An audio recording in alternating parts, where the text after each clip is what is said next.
Скоро половина од македонските граѓани се против прифаќање на бугарските услови, а 1/3 не гледаат перспектива во интеграцијата со Европската унија, покажуваат најновите анкетни истражувања. Најголем дел од испитаниците, односно високи 48%, сметаат дека францускиот предлог содржи услови кои не требаше да се прифатат.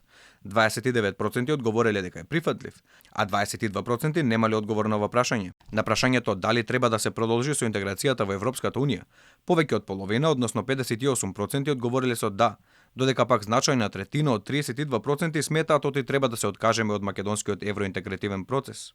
Во однос на културните клубови и бугарските здруженија во Македонија, поголем дел, односно 2/3 од испитаниците одговориле дека овие клубови не придонесуваат за надминување на разликите.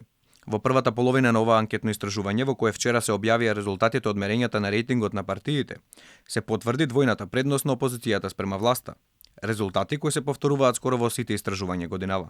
Инаку истражувањето било спроведено од агенцијата Market Vision за потребите на МКДМК преку телефонска анкета спроведена на репрезентативен примерок од 1200 испитаници во периодот од 7 до 13 ноември со статистичка грешка од 3% и интервал на доверба од 95%.